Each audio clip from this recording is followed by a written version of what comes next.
ಅದು ಪ್ರತಿಷ್ಠಿತ ಏರಿಯಾದ ವಿಲ್ಲಾ.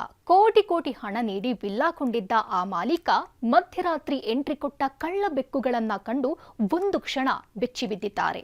ಮತ್ತೊಂದು ಕಡೆ ಮನೆಗೆ ಪೇಂಟ್ ಮಾಡಲು ಬಂದವರೇ ಚಿನ್ನಾಭರಣ ದೋಚಿ ಪರಾರಿಯಾಗಿದ್ದಾರೆ.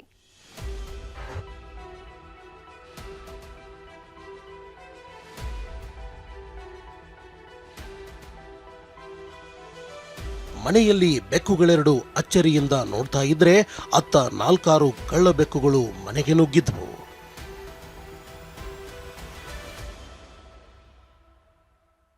ಮುಖಕ್ಕೆ ಮಾಸ್ಕ್ ಹಾಕೊಂಡು ಟಾರ್ಚ್ ಹಿಡಿದು ಬಂದ ಕದೀಮರು ಕಗ್ಗತ್ತಲಲ್ಲಿ ಕೈ ಚಳಕ ತೋರಿಸಿದ್ದಾರೆ.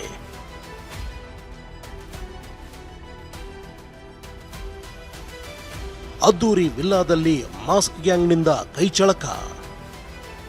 ಮಾಲೀಕ ಇರುವಾಗಲೇ 35 ಲಕ್ಷ ಚಿನ್ನಾಭರಣಕ್ಕೆ ಕನ್ನ.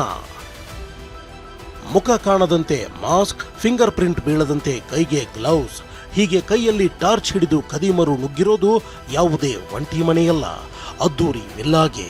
ಯಲಹಂಕ ತಾಲೂಕಿನ ಅದ್ದೆ ವಿಶ್ವನಾಥಪುರದ ಪ್ರೆಸ್ಟೀಜ್ ಓಸಿಸ್ ವಿಲ್ಲಾಗೆ 2 ದಿನಗಳ ಹಿಂದೆ 4 ಕದೀಮರು ನುಗ್ಗಿದ್ರು.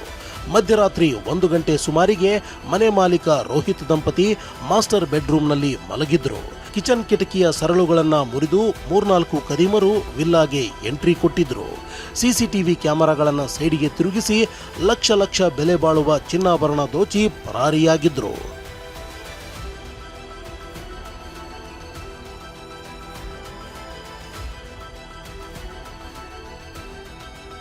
ಬೆಳಗ್ಗೆ ನಿದ್ದೆಯಿಂದ ಎದ್ದ ವಿಲ್ಲಾ ಮಾಲೀಕರು ಮನೆಯಲ್ಲಿ ಚೆಲ್ಲಾಪಿಲ್ಲಿಯಾಗಿ ಬಿದ್ದಿರೋ ವಸ್ತುಗಳನ್ನ ಕಂಡು ಸಿಸಿ ಕ್ಯಾಮೆರಾ ಪರಿಶೀಲಿಸಿದಾಗ ಕೆಲ ಕ್ಯಾಮೆರಾಗಳ ಪ್ಲಗ್ಗಳನ್ನು ಕಿತ್ತು 3 ಜನ ಒಳಗಡೆ ಎಂಟ್ರಿ ಕೊಟ್ಟಿರುವ ದೃಶ್ಯ ಕಾಣಿಸಿದೆ.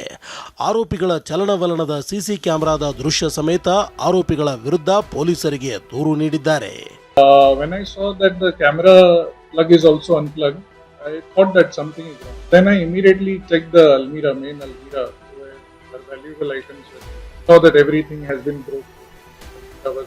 All her jewelry was stolen. Paint ಮಾಡೋ ನೆಪದಲ್ಲಿ ಬಂದು ಮನೆಗೆ ಕನ್ನ. ಇನ್ನು ಮನೆ ಕೆಲಸಗಾರರನ್ನ ಒಳ ಸೇರಿಸೋ ಮುನ್ನ ಹುಷಾರಾಗಿರಿ.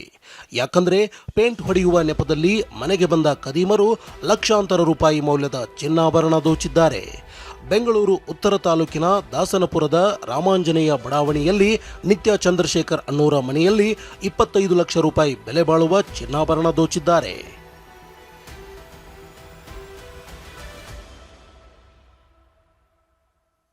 ಬಾಡಿಗೆ ಮನೆ ಬಳಿಕ ತಾವಿರೋ ಮನೆಗೂ ಪೇಂಟ್ ಮಾಡಲು ಲಿಂಗರಾಜುಗೆ ಹೇಳಿದ್ದ.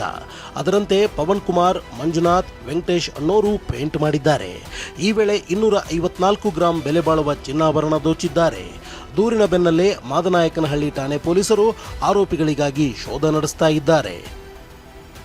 ನೆಲಮಂಗಲದಿಂದ ಮಂಜುನಾಥ್ ಜೊತೆ ನವೀನ್, TV9 ದೇವನಹಳ್ಳಿ.